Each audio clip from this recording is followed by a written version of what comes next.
എന്റെ അച്ഛന്റെ ശവം കണ്ട് വിറങ്ങലിച്ച നാളു മുതൽ നിങ്ങളോട് നിങ്ങളുടെ കുടുംബത്തിനോട് യുദ്ധം പ്രഖ്യാപിച്ചതാ ഞാൻ. ഇത് വിധിയാ. അല്ലെങ്കിൽ ഈ ഡിവോഴ്സ് പെറ്റീഷനും കൊണ്ട് നിങ്ങൾ ഇവിടെ വരില്ല. മനസ്സുകൊണ്ടെങ്കിലും എന്റെ അച്ഛനോട് മാപ്പ് പറയാനായിരിക്കും ദൈവം നിങ്ങളെ ഈ മുറ്റത്തേക്ക് വീണ്ടും കൊണ്ടുവന്നത്. വാ.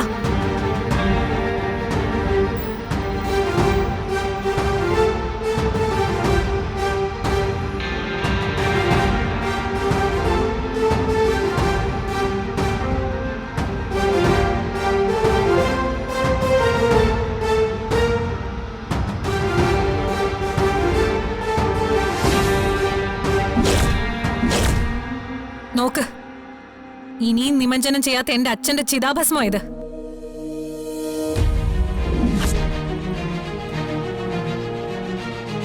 നിങ്ങളുടെ ചതിയിൽ മനംനൊന്ത് ആത്മഹത്യ ചെയ്താ എന്റെ അച്ഛൻ വിനയചന്ദ്രന്റെ.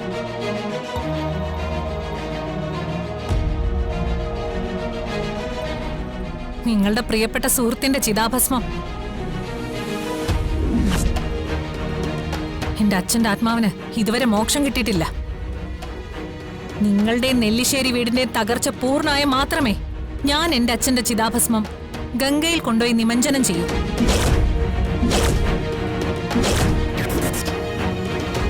എന്റെ അച്ഛനെ ചതിച്ചു കൊന്ന ചതിയനാ നിങ്ങൾ.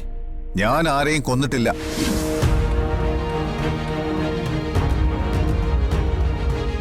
ഞാൻ കാരണമല്ല നിന്റെ അച്ഛൻ ആത്മഹത്യ ചെയ്തത്.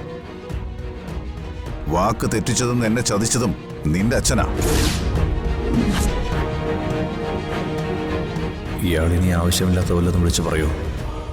എല്ലാം ഒരു വിധത്തിലാണ് അടക്കി വെച്ചിരിക്കുന്നത്. ഞാനും വിനയേന്ദ്രനും കൂടി ലേലം പിടിക്കാൻ എല്ലാം ചെയ്തു വെച്ചിട്ട് അവസാന നിമിഷം പണമില്ലെന്ന് പറഞ്ഞ് കരാറിൽ നിന്ന് പിന്മാറിയത് നിന്റെ അച്ഛനായിരുന്നു. അല്ല, ഒരിക്കലും അല്ല. നിങ്ങൾ നുണ പറയാ. നിലനിൽപ്പിന് വേണ്ടി നിങ്ങൾക്ക് കള്ളം പറഞ്ഞേ മതിയാവുന്ന എനിക്കറിയാം. അല്ലെങ്കിലും നിങ്ങളെപ്പോലൊരു കള്ളന് മറ്റൊന്നും ചെയ്യാൻ കഴിയില്ല.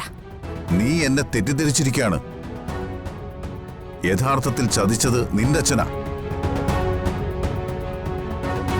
മിണ്ടിപ്പോരുത്. എനിക്ക് നിങ്ങളുടെ ഒരു കള്ളത്തരവും കേൾക്കണ്ട. സ്വന്തം അച്ഛന്റെ ശവം കൺമുന്നിൽ കണ്ട് മരവിച്ചു പോയ മനസ്സാ എന്റേത്.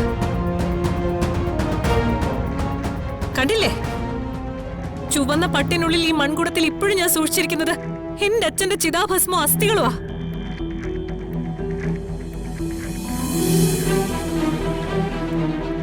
എന്റെ അച്ഛന്റെ ആത്മാവിന് ശാന്തി കിട്ടണമെങ്കിൽ നിങ്ങളുടെ നെല്ലിശ്ശേരി വീടിന്റെ തകർച്ച പൂർണ്ണമാവണം. നിന്റെ മനസ്സിൽ ആരോ വിഷം കുത്തിവെച്ചിരിക്കുക. ഇറങ്ങിപ്പോ ഇവിടുന്ന്. ഇനി ഒരു നിമിഷം നിങ്ങൾ ഇവിടെ നിൽക്കരുത്. പക്ഷേ ഇവിടുന്ന് പോകുന്നതിന് മുമ്പ് മനസ്സിലെങ്കിലും ഒരു നിമിഷം നിങ്ങൾ എന്റെ അച്ഛനോട് മാപ്പ് പറയണം. മാപ്പ് പറയാനുള്ള തെറ്റൊന്നും ഞാൻ ചെയ്തിട്ടില്ലെന്ന് എനിക്ക് നല്ല ഉറപ്പുണ്ട്.